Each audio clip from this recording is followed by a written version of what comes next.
This is when we get the full-bore thesis of the film. And guess what, guys? The thesis of the film, made by women, made for women, made starring women, funded by a studio that is largely staffed by men. The take of the film is that it is impossible to be a woman in the modern age.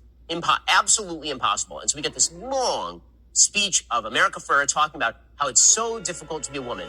They want us to be this way, but not that way.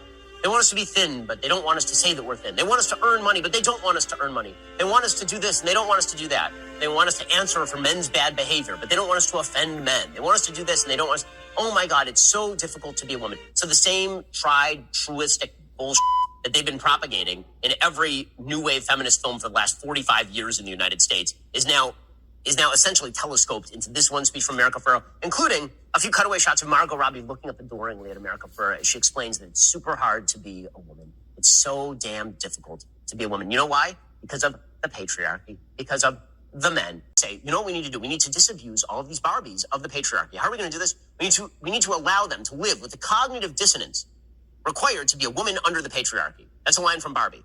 Now, again, they keep doing this. They keep having Barbie drop these extremely literate and well-articulated lines, but she's supposed to be a plastic doll idiot. Authority should derive from the consent of the governed, not from the threat of force. It doesn't matter. What is their actual strategy? So they have 48 hours to stop this vote, which shouldn't be happening in the first place because it makes no plot sense, because the men are fascists and the women are victims. But somehow they've been given 48 hours to stop the vote. So what are they going to do to stop this vote? How are they going to do it? Well, they're going to separate the men and the women. Barbie! They're going to turn all the Barbies against the Kens. It's so subtle. The symbolism is so subtle. Turn all the women against the men and you will save society. That's the message that you could be shoveling directly into the brain of your 8-year-old girl, if you so choose, this weekend. Maximum volume. Superfluous. We then go to the beach, and there's a scene on the beach where the Kens are supposed to be the lifeguards, and the ladies are playing on the beach, and we get a series of gay masturbation jokes. Again, it's an audience for children. They're talking about beaching each other off. Right? There's a line where Ken says to another one of the Kens, "I'm going to beat you off."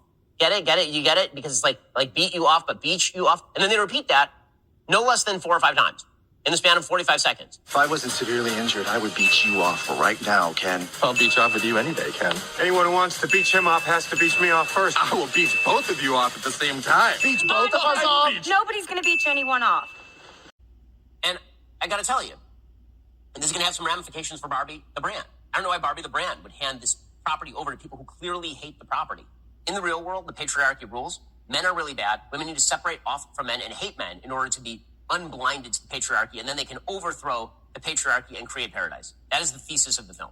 Last comment. Whenever I do film reviews like this, lengthy film reviews of movies like this, the left is always like, why are you taking this so seriously? How dare you take this so seriously? Well, because this is a movie where hundreds of millions of dollars will be expended to get people to watch it. It has a heavily political message. It is explicitly designed to divide men from women. It has these negative messages directed at kids. It is supposed to be a kids movie. It's rated PG-13. It is not marketed to PG-13. It is marketed to PG. It is marketed to moms who are going to skip the PG-13 rating and bring their daughters there anyway. It's a culturally relevant moment, a very culturally relevant moment. And so the entire left's attempts to play the face tattoo syndrome, watch as we take a piece of children's IP and wear its skin around like a mask, like Hannibal Lecter, and we notice it, and then they're like, you noticed it? You're obviously very upset. I find it upsetting when material is based on children's IP, marketed to little girls, actually ends up being angry feminist claptrap that alienates men from women, undermines basic human values, and promotes falsehood all at the same time. And I think a lot of people are going to have a right to be mad. So we'll see what the income trajectory of this film is. By the way, it's just going to die. At the same time, it doesn't diminish us. It proves that we are more than, right? It's all propagandistic. And then it sets up the dichotomy. The dichotomy is that men and women are in complete and utter contradistinction in terms of their roles. So women only exist if they are completely free of men, and men only exist if they are completely free of women. And the problem for Ken, the problem that's set up for Ken, is that Ken is dependent. Plot point number 1. Barbie has irrepressible thoughts of death. So again, at this point, you might be thinking to yourself, wait a second, isn't this a kid's movie? Isn't this supposed to be made for 7-year-old girls? Nope. It's about existential angst over mortality. That's what this film is about. Now, again, interlaced through all of this is just more and more and more politics, right? One of the Barbies is a trans Barbie, and this is treated totally normally, as though this is a female Barbie. but not before she makes a joke about Ken and wanting to see the nude blob he is packing under those pants. Somebody said that? Perfect for 8-year-old girls, ladies, mothers, just be warned. So it starts off with the idea that mommy dolls are bad and insufficient. But then they criticize Mattel for discontinuing a mommy doll named Midge. Right? Midge is the pregnant doll and it was discontinued. They're like, that's bad. Like, but hold on, you just said that dolls about motherhood are bad, but then this one, don't look for any sort of logical coherence. There is a city. Good luck with the Chinese Communist government putting their kids in front of this sort of stuff. It is not going to happen. It should have been nostalgia and about moms and daughters. Instead, the entire movie is not that. The entire movie is instead about how men are evil and terrible. And also Mattel is evil and terrible.